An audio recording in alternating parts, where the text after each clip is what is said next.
Hey, what's going on, guys? Today I wanted to shoot a quick video talking about my rule of thumb with car payments and investing, and pretty much how I connect the two. Because the fact is that the monthly car payment for new cars in today's age is $716, according to Bankrate.com.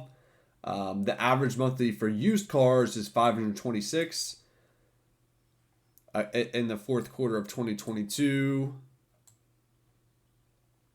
Yeah, so very interesting stuff here.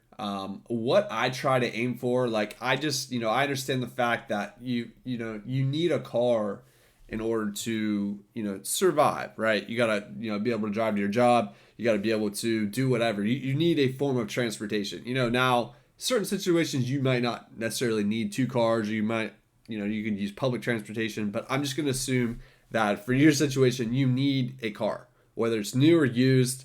I prefer a used car just because I try to avoid, the most depreciation as possible.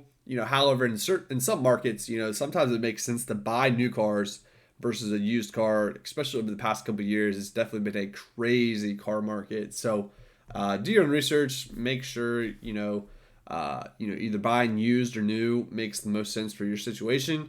But let's just go ahead and dive into it. So, what I try to implement, right? So, like, I try to follow a rule of thumb. Like, if I am going to, purchase a car, I am taking wealth away from my family, essentially. Um, and what I, aim to do and what I, plan on trying to implement going forward is whatever my car payment is, I want to be at least investing 4 to 5x that amount, right? So for this example, this is just a illustration on Google Sheets. So I'm going to assume my car payment is, $250 a month, and I want to 4 or 5x that. Now, obviously, if I had to buy a new car today, the average for used car is 526. So you can get a lower end used car or however. So I'll do a couple different illustrations. So this is assuming if my car payment is $250, I want to be making sure that I am at least investing $1,000. And how I got that formula, it's pretty simple. You just take 250 and multiply it by 4, right? And that gets you your $1,000 per month.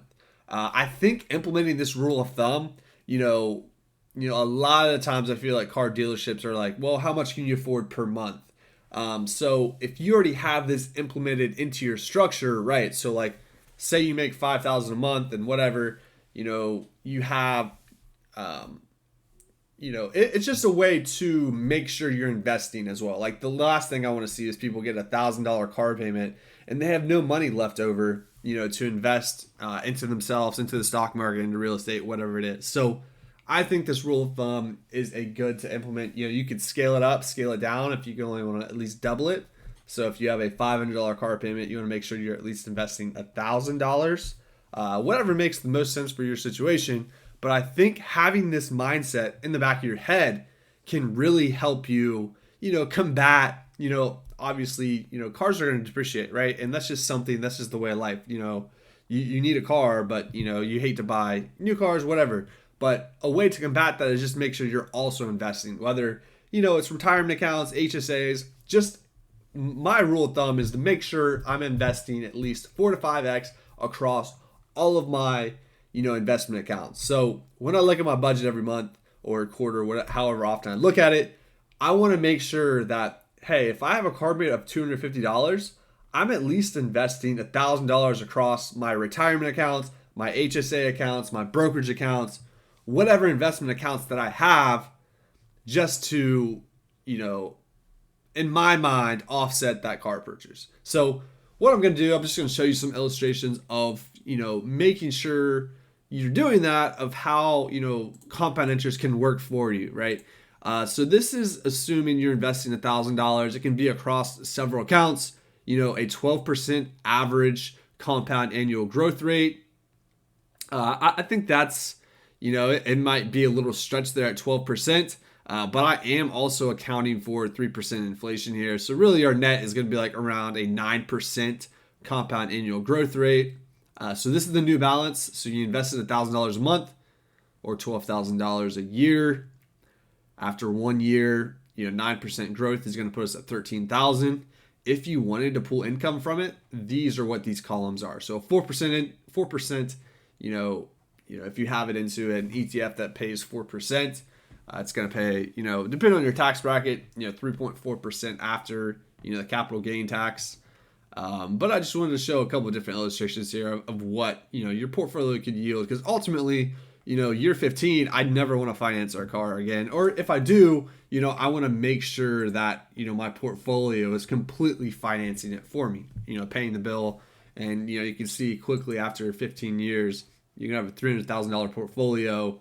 It's going to be producing some solid income here that we could easily buy and finance a car with. So that's the goal. And I think implementing a strategy like this where you're investing 4 to 5x your car payment, you eventually can get to something, like this. And so like I mentioned, this is for an illustration if you have a $250 car payment.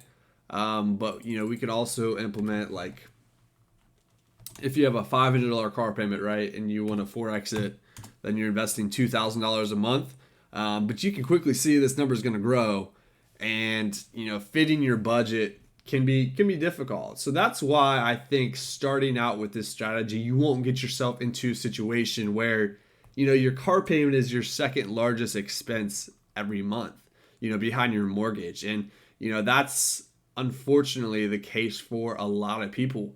And if you can implement this strategy, you want to prioritize investing over a car payment, then I'm fine with having a car payment if I'm investing $1,000-$2,000 a month, because I know after 10 years, after 15 years, if I can stay disciplined and continue to do this, my portfolio is going to, take care of me. I'm going to reap the rewards for being disciplined. I'm going to eventually be at the point where, listen, I'm making, after 12, 13, 14 years, I'm making $27,000 at a 4%, which is probably conservative because you could keep it invested, sell covered calls, get growth and covered call, income. But you have a $600,000 portfolio size and you're essentially becoming your own bank at that point, right? Because then you could essentially finance your own cars just off of the dividends from your portfolio. And, I think that's the ultimate hack.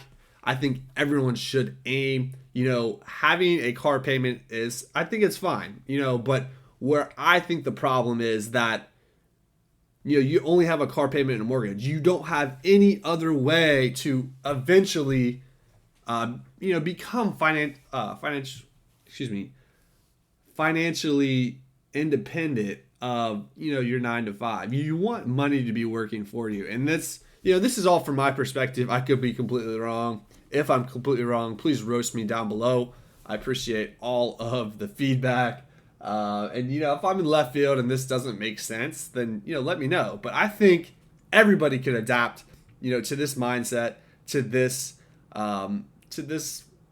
skill set, to be disciplined, to invest first, to start somewhere, and don't over leverage yourself in a car, over leverage yourself into paying yourself, right? If you think, who would you rather pay more, the car company or yourself, right? And the whole idea with that is, would you rather, have a car payment of $1,000 and only invest $250 a month?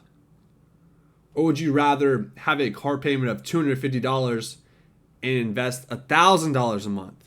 Because $1,000 a month, according to historical data, numbers are going to vary, not financial advice here, disclaimer. But I know that if I continually can invest more than I, pay to debt, then that's going to be a good thing over the long term. Obviously credit card, high interest debt, you want to get rid of that as fast as possible because, it can be very hard to beat a 30% return and 25, some of these credit cards are just ridiculous of how much they're charging people, 29, 30, 20%. Like, it's just crazy. Now, getting rid of those, I think, should be everyone's priority, even before investing. Obviously, get an emergency fund, make sure your bills are secured for a couple months in case something tragic happens. You lose your job, you get into some situation.